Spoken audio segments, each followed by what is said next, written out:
Subscribe చేయొద్దు, share చేయొద్దు, like చేయొద్దు. ఫస్ట్ ఈ మాట వినండి.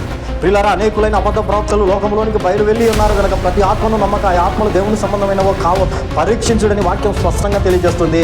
కనిపించేవన్నీ బోధలు కాదు, వినిపించేటువంటి సత్యాలు కాదు అన్నది గ్రహించండి. సత్యమేదో ఫస్ట్ తెలుసుకోవాలి. ఈ వీడియో వీక్షిస్తున్న ప్రతి ఒక్కరికి నేను చెప్పేది ఏంటంటే, వీడియో కంప్లీట్గా చివరి వరకు చూడండి.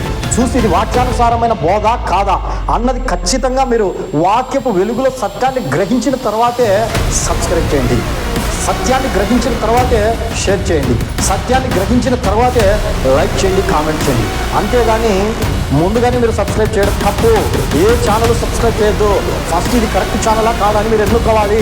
ఇది వాక్యానికి అనుకూలంగా ఉందా, ప్రతికూలంగా ఉందా అన్నది మీరే ఆలోచన చేయాలని బైబిల్ చదివిస్తుంది. ప్రతి ఆత్మను నమ్మద్దు, ఆ ఆత్మలు దేవుని సంబంధమైనవో కావో పరీక్షించుడి అంటున్నాడు. పరీక్ష చేయాలి కదా. క్రీస్తునందు అందరికీ వందనాలు. అందరూ క్షేమంగా ఉన్నారా? అనుదినము బైబిల్ ఫ్యాక్ట్స్ అనే ఈ ఛానల్ ద్వారా షార్ట్ వీడియోస్ అలాగే లెంత్ వీడియోస్ మీకు దీవెనకరంగా ఉన్నాయా? ఖచ్చితంగా మీకు దీవెనకరంగా ఉంటే లైక్ చేయండి, సబ్స్క్రైబ్ చేయండి, షేర్ చేయండి, కామెంట్ చేయండి. దాని ద్వారా నేను మరిన్ని వీడియోలు చేయడానికి అవకాశం ఉంది. తప్పకుండా దాని ద్వారా అనేకులు మేలు పొందుకొని వారు కూడా ఆధ్యాత్మిక మేలులు పొందుకునే అవకాశం ఉంది. తద్వారా మన కుటుంబాలు కూడా దీవించబడే అవకాశం ఉంది. కనుక తప్పకుండా చూసి ఊరుకోవద్దండి. దయచేసి ఖచ్చితంగా సబ్స్క్రైబ్ చేయండి, లైక్ చేయండి, షేర్ చేయండి, కామెంట్ కూడా చేయండి మీ అభిప్రాయాన్ని. సరే, ఆలోచన చేయకుండా దేవుని యొక్క వాక్యంలోనికి వెళ్దామండి. మరి గతంలో షార్ట్ వీడియోలో నేను ఒక విషయం మాట్లాడాను. యేసుక్రీస్తు ప్రభువారు సిలువ వేయబడక మునుపు 6 న్యాయస్థానాలలో న్యాయ విచారణ కొరకు ఆయన నిలబెట్టడం జరిగింది. ఫైనల్గా ఆయనకు తీర్చిన తీర్పులో మరి ఏ దోషము లేదు అన్నది డిక్లరేషన్ వచ్చేసింది పిలాతు ద్వారా అని. అయితే ఆ డిక్లరేషన్ వచ్చిన తర్వాత యేసుక్రీస్తు ప్రభువారిని ఉదయం 9 గంటలకు సిలువేశారు. మధ్యాహ్నం 3 గంటల వరకు ఆయన సిలువ మీద వ్రేలాడారు. జాగ్రత్తగా ఈ విషయాన్ని గమనించండి. ఉదయం 9 గంటలకు యేసుక్రీస్తు ప్రభువారిని సిలువ వేసి మధ్యాహ్నం 3 గంటల వరకు ఆయన సిలువ మీద ఉన్నారంటే ఈ 6 గంటలు ప్రభు సిలువ మీద ఉన్నప్పుడు ఈ సృష్టిలో 6 అద్భుతాలు జరిగాయి. దాని గురించి ఈరోజు మీతో నేను స్పష్టంగా మాట్లాడడానికి మీదటికి వచ్చి ఉన్నాను. జాగ్రత్తగా ఈ విషయాలు గమనించండి. మొట్టమొదటిగా మనం గమనించినట్లయితే యేసుక్రీస్తు ప్రభువారు సిలువలో వ్రేలాడుతున్నప్పుడు ఇంచుమించు 12 గంటలప్పుడు ఆ దేశమంతటా చీకటి కమ్మి 3 గంటల సేపు ఆ దేశమంతటా చీకటి ఆవరించేదని వాక్యంలో చూస్తున్నాం. ఆ వచనాన్ని ఒకసారి పరిశుద్ధ గ్రంథమైన బైబిల్ నుంచి చూద్దాం. చూడండి, లూకాసు వార్త 23వ అధ్యాయము 44వ వచనం. అప్పుడు రమారమి మధ్యాహ్నం ఆయను, అది మొదలుకొని 3 గంటల వరకు ఆ దేశం అంతటి మీద చీకటి కమ్మెను, సూర్యుడు అదృశ్యుడాయను. చూసారా, ఆ దేశం అంతటా కూడా చీకటి కమ్మిందంట. 3 గంటల సేపు పక్షులన్నీ కూడా గూళ్ళకి వెళ్ళిపోయాయంట, జంతువులన్నీ కూడా ఇళ్ళకి వెళ్ళిపోయాయంట. చీకటి అయిపోయింది, ఇక పొద్దు గూకిపోయింది అని చెప్పి ఇల్లు చేరిపోయినటువంటి సంఘటన చూస్తున్నాం. జాగ్రత్తగా ఈ విషయాన్ని గమనిద్దాం. ప్రపంచ చరిత్రలో ఎంతోమంది మహానుభావులు పుట్టారు, ఎంతోమంది రాజులు పుట్టారు, ఎంతోమంది జ్ఞానులు పుట్టారు, ఎంతోమంది మరి కవులు పుట్టారు, ఎంతోమంది ఋషులు పుట్టారు, ఎంతోమంది దేవుళ్ళు అనబడిన వారు కూడా పుట్టారు. అయితే ఏ ఒక్క వ్యక్తి మరణించిన రోజు సూర్యుడు అదృశ్యుడై దేశమంతటా చీకటి కమ్మిన సందర్భం ఎక్కడా లేదు. ఈ విషయాన్ని గమనించండి.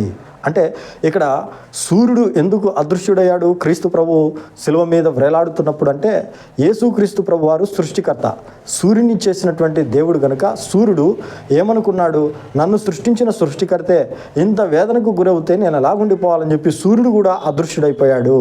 చీకటి కమ్మి ఆ దేశం అంతటా కూడా ఆ పరిస్థితి ఆవరించింది. కారణం ఏంటి అని మనం గమనించినట్లయితే, సృష్టికర్త అయిన దేవుడు మరణించాడు కాబట్టి సృష్టి అంతా చీకటి అయిపోయింది.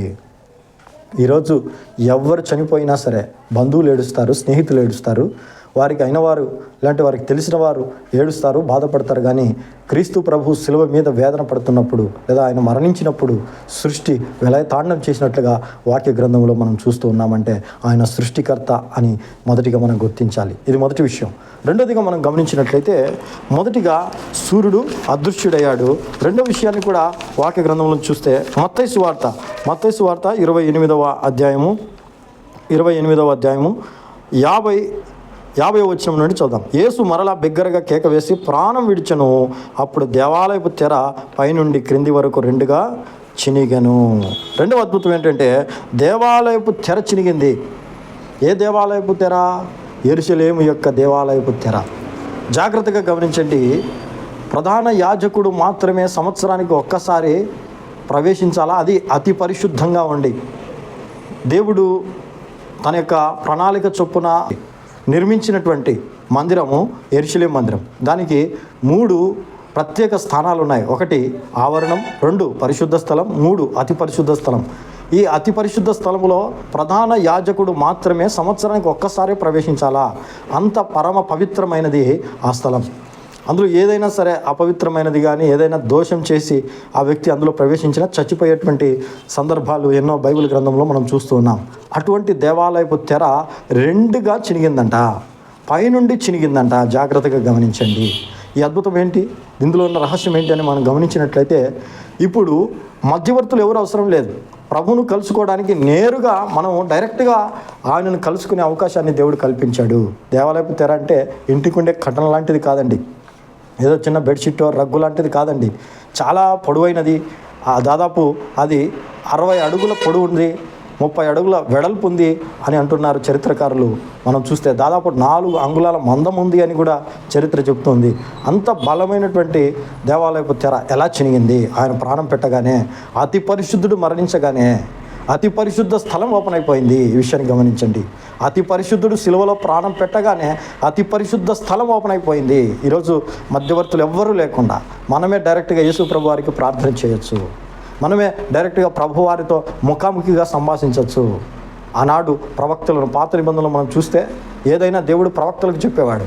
మనం జాగ్రత్తగా గమనిస్తే ప్రవక్త వెళ్ళి రాజులతో మాట్లాడేవాడు, ఆ దేశ ప్రధానులతో మాట్లాడేవాడు, ఎవరికైనా ఏ సమాచారాన్నైనా ఆ గ్రామ పెద్దలకు తెలిపేవాడు ప్రవక్తలు. కానీ నూతన నిబంధనలో ఈ తెర చినిగిపోయిన తర్వాత డైరెక్ట్గా మనమే ప్రభుతో డైరెక్ట్గా సంభాషించే గొప్ప అవకాశాన్ని ప్రభు అనుగ్రహించాడు. ఈ మర్మం ఎంతమంది ఎరుగుతున్నారు? అందుకే ఇది 2వ అద్భుతం. మొదటి అద్భుతము దేశమంతటా 3 గంటలు చీకటి కమ్మింది. 2వ అద్భుతము దేవాలయపు తెర పైనుండి 2గా చినిగింది. 3వది చూద్దాం, చూడండి. అదే మత్తయి సువార్తలో మనం చూసినట్లయితే 51వ వచనంలో 2వ భాగంలో చూస్తే భూమి వణికెను. 3వదిగా మనం చూస్తే భూమి వణికింది, భూకంపం కలిగిందండి. ఈ ప్రపంచ చరిత్రలో ఏ వ్యక్తి అయినా మరణించినప్పుడు భూమి వణికిన సంఘటన మనం చూసామా? లేదు కదా. ఆయన సృష్టికర్త అయిన దేవుడు కాబట్టి భూమి కలుగును కాకంటే కలిగింది. అటువంటి గొప్ప దేవుడు ఈరోజు అదే భూమి మీద విలవిలలాడుతూ ఉంటే భూమి కంపించిపోయింది. ఎంత అద్భుతం అండి. సృష్టికర్త అయిన దేవుడు మరణించడం చూసి సూర్యుడు అదృశ్యుడయ్యాడు. దేవాలయపు తెర చినిగిపోయింది, భూమి వణికిపోతుంది, భూకంపం. చూసారా ఎంత అద్భుతం? దేవుని బిడ్డలారా, ఈ భూమికి తెలుసు, సూర్యునికి తెలుసు, ఈ సృష్టి అంతటికీ తెలుసు సృష్టికర్త ఎవరు అన్నది. కానీ సృష్టించబడిన మానవుడికి మాత్రం అర్థం కావట్లేదు. సృష్టించబడిన మానవుడు, ఈ సృష్టి అంతా దేవుడు మనిషి కోసం చేస్తే ఈ మనిషికి దేవుడు అర్థం కావట్లేదు. విచిత్రం అనిపిస్తుంది నాకు. జాగ్రత్తగా పరిశీలన చేయాలి. ఇది 3వ అద్భుతంగా మనం చూస్తూ ఉన్నాము. భూకంపం కలిగినట్టుగా మనం చూస్తున్నాం. అలాగే 4వదిగా మనం చూస్తే అక్కడే బండలు బద్దలాయను. బండలు ఏమైపోయాయంటండి? బద్దలైపోయాయట. జాగ్రత్తగా గమనించండి. ఈ ప్రపంచ చరిత్రలో ఎవరు చనిపోయినా బండలు బద్దలైన సంఘటన ఎక్కడైనా జరగడం మీరు చూసారా, విన్నారా? బండలు బద్దలయ్యాయంటే దాంట్లో ఒక ఆధ్యాత్మిక అర్థాన్ని కూడా మనం తెలుసుకోవచ్చు. బండలాంటి హృదయాలు, నా మాట బండను బద్దలు చేయు సొత్తె వంటిది కాదా అన్నాడు. కాబట్టి బండలాంటి హృదయాలు ఈరోజు ఏమైపోతున్నాయి? క్రీస్తు యొక్క మరణం ద్వారా, క్రీస్తు యొక్క శిలువ రక్షణ ద్వారా, ఆయన అనుగ్రహించిన కృప ద్వారా బండలాంటి కసాయి వ్యక్తులు ఈరోజు అందరూ కూడా మార్చబడి మనుషులుగా జీవిస్తున్నారు. ఎన్నో ఘోరమైన సంఘటనలు మనం చూస్తున్నాం. భార్యను చంపేవారు, పిల్లలను చంపేవారు, ఘోరాతి ఘోరంగా నమ్మించి నయవంచనతో నట్టేట గొంతు కోసేటువంటి వారు, దుర్మార్గులు, దుష్టులు, చెడు అలవాట్లకు లోనైన వారు, వీరందరూ ఎలాగ మారుతున్నారు? క్రీస్తుని తెలుసుకొని వారందరూ మారుతున్నారంటే దాని అర్థం ఏంటంటే బండలాంటి హృదయాలను బద్దలు చేస్తున్నాడు దేవుడు. నా మాట బండను బద్దలు చేయు సొత్తె వంటిది కాదా అన్న మాట నెరవేరుతుంది. బండలు బద్దలయ్యాయి అంటే దాంట్లో ఉన్న మర్మం అదే అని గుర్తించాలని ప్రభు పేరిట మనం చేస్తున్నాము. 5వదిగా మనం చూద్దాం, జాగ్రత్తగా గమనించండి. 5వదిగా సమాధులు తెరవబడ్డాయి. 5వది ఏంటండి? సమాధులు తెరవబడ్డాయి. ఎంత అద్భుతం! ఈ ప్రపంచ చరిత్రలో అందరూ చచ్చిపోయి సమాధులకు పోతే యేసుక్రీస్తు ప్రభువారు శిలువ మీద ప్రాణం పెట్టగానే సమాధులు తెరవబడ్డాయి. అంటే దీంట్లో ఒక అద్భుతమైన సత్యం దాగి ఉంది. అదేంటంటే యేసుక్రీస్తు ప్రభువారి యొక్క మరణం మనలో జీవం. ఈ విషయాన్ని గమనించండి. రేపు సమాధుల్లో నిద్రించేటువంటి ప్రతి ఒక్కరు కూడా ఆయన మరణాన్ని ఎవరైతే రుచి చూస్తున్నారో, ఆయన మరణం యొక్క బలమును ఎరుగుతూ ఉన్నారో, పౌలు అంటాడు కదా, ఏ విధం చేతునైనను మృతులలో నుండి నాకు పునరుత్థానం కలగవలెనని అంటాడు. పునరుత్థానం కలగడానికి యేసుక్రీస్తు ప్రభువారు ఏమైపోయారు? మనందరి కోసం బలియాగం అయిపోయారు. ఈ విషయాన్ని గమనించండి. ఈరోజు యేసు ప్రభువును నమ్మిన బిడ్డలందరి నిరీక్షణ ఒకటే, ఏదో ఒకరోజు చచ్చిపోతాం. పక్కా ప్రతి ఒక్కరూ ఈ పాప దేహాన్ని విడిచి వెళ్ళాల్సిందే. అయితే ఒకరోజు ప్రభు మరలా వస్తా అన్నారు. ఆయన వచ్చినప్పుడు తప్పకుండా సమాధుల్లో ఉన్న ప్రతి ఒక్కరు కూడా తిరిగి లేస్తారు. ఇది ఆయన బ్రతికున్నప్పుడే, ఆయన సజీవుల్లో ఉన్నప్పుడే, ఆయన శరీర రూపంలో ఈ లోకంలో సువార్త పరిచర్యలో ఉండగానే ఆయన చెప్పిన మాట. యోహాను సువార్త 5:28. దీనికి ఆశ్చర్యపడకుడి, ఒక కాలం వచ్చుచున్నది, ఆ కాలమున సమాధులలో ఉన్న వారందరూ ఆయన శబ్దం విని మేలు చేసిన వారు జీవ పునరుత్థానమునకును, కీడు చేసిన వారు తీర్పు పునరుత్థానమునకును బయటికి వచ్చెదరు అన్నాడు. ఖచ్చితంగా ఒకరోజు బయటికి వస్తారు. మరణించిన ప్రతి వ్యక్తి ఖచ్చితంగా యేసు నందు విశ్వాసం ఉంచితే మేలు పునరుత్థానం, జీవ పునరుత్థానంలోనికి వస్తాడు. కీడు చేసిన వ్యక్తి అయితే తీర్పు పునరుత్థానంలోనికి వస్తాడు. కాబట్టి ఈరోజు సమాధులు తెరవబడ్డాయంటే ఖచ్చితంగా ఆయన ఇచ్చిన ఉచితమైన రక్షణ సొంతం చేసుకున్నటువంటి మనందరం గమనించాల్సింది ఏంటంటే, మనం కూడా ఒకరోజు మన సమాధి కూడా ఒకరోజు తెరవబడుతుంది. మన తాత ముత్తాతలు ఎవరైతే ప్రభునందు విశ్వాసం ఉంచి చనిపోయారో వారందరూ కూడా తిరిగి లేపబడతారు, ఆయనతో జీవిస్తారు. ఎందుకంటే ఆయన శిలువ మరణమును వారు రుచి చూశారు. అందుకే అన్నాడు ఆయన, నా శరీరమును నా రక్తమును తిని త్రాగువాడే నిత్య జీవం గలవాడు, అంత్య దినమును నేను వాడిని లేపుదును అన్నాడు. ప్రభు ఆ రోజు లేపడానికి సంసిద్ధంగా ఉన్నాడు. ఇది ఎన్నోదిగా మనం చూస్తున్నాం. 5వదిగా మనం చూస్తున్నాం. 6వ అద్భుతాన్ని చూద్దాం. శతాధిపతి జరిగిన దాన్ని చూసి ఈయన నిజముగా దేవుని కుమారుడని విశ్వసించాడు. ఎంత అద్భుతం అండి. లూకా సువార్త 23వ అధ్యాయం 47వ వచనం. శతాధిపతి జరిగినది చూచి ఈ మనుష్యుడు నిజముగా నీతిమంతుడై ఉండనని చెప్పి దేవుని మహిమపరచెను. శతాధిపతి మారు మనసు పొందాడు. శతాధిపతి సత్యాన్ని గ్రహించాడు. అయ్యో, నేను సిలువ వేసింది ఇంత గొప్ప రక్షకునే అని ఒక రోమన్ సైనికుడు మారు మనసు పొందాడు. సత్యాన్ని తెలుసుకున్నాడు. ఎలా తెలుసుకున్నాడు అని చూస్తే అక్కడ జరిగినటువంటి సంఘటనలన్నీ చూశాడు. ఆ సంఘటనలన్నీ చూసి ఆశ్చర్యపోయి ఆ వ్యక్తి ప్రభునందు విశ్వాసం ఉంచినట్టుగా మనం చూస్తూ ఉన్నాం. శతాధిపతి సంపూర్తిగా మారు మనసు పొందినట్టుగా లూకా సువార్తలో మనం చూస్తున్నాం. దేవుని మహింపరిచాడు, సత్యాన్ని తెలుసుకున్నాడు. అయ్యో, ఏంటి బండలు బద్దలైపోయాయి, ఏంటి భూకంపం కలిగింది, ఏంటి సూర్యుడు అదృశ్యుడైపోయాడు, ఏంటి దేవాలయపు తెర చినిగిపోయింది, ఏంటి ఈ అద్భుతాలన్నీ, ఇంత అద్భుతాలు జరుగుతున్నాయంటే ఖచ్చితంగా ఈయన సృష్టికర్తే అని గుర్తించి ఈయన నిజముగా దేవుని కుమారుడు అని చెప్పి నీతిమంతుడని గుర్తించి శతాధిపతి సంపూర్తిగా మారినట్టుగా 6వ అద్భుతంలో మనం చూస్తున్నాము. చూసారా ప్రియ దేవుని బిడ్డలారా, 6 అద్భుతాలు, 6 గంటలు యేసు ప్రభువారు శిలువ మీద ఉన్నారు. జాగ్రత్తగా గమనించండి. శిలువ వేయబడక మునుపు 6 న్యాయస్థానాలలో ఆయనకు న్యాయ విచారణ జరిగింది. తర్వాత 6 గంటలు శిలువ మీద ఉన్నారు. 6 అద్భుతాలు శిలువ మీద ఉన్నప్పుడు మొదటి అద్భుతము ఆయన చనిపోకముందే మధ్యాహ్నం 12 గంటలప్పుడు సూర్యుడు అదృశ్యుడై దేశమంతటా చీకటి కమ్మింది. చనిపోయిన తర్వాత మిగతా 5 అద్భుతాలు జరిగినట్టుగా బైబిల్ గ్రంథంలో మనం చూస్తున్నాం. ఎంత అద్భుతం, ఎంత ఆశ్చర్యం. యేసు క్రీస్తు ప్రభువారి యొక్క శిలువ మరణం ఏదో యాదృచ్ఛికంగా జరిగింది కాదండి. యేసుక్రీస్తు ప్రభువారి యొక్క శిలువ మరణం గురించి ప్రవక్తలు ప్రవచించారు. ముందుగానే చెప్పబడి ఉంది పాత నిబంధనలో. ఆదాము హవ్వ వారు చేసినటువంటి ఆజ్ఞ అతిక్రమం వల్ల ప్రతి మనిషికి పాపం అంటుకొని వచ్చింది. ఆ పాపాన్ని అంతరింపజేయడానికే సృష్టికర్త దేవుడు మానవుడిగా వచ్చాడు. మనందరి కోసం ఆయన మరణించారు, ఆయన తిరిగి లేచారు. ఈ సత్యాన్ని ఎంతమంది గుర్తిస్తున్నారు?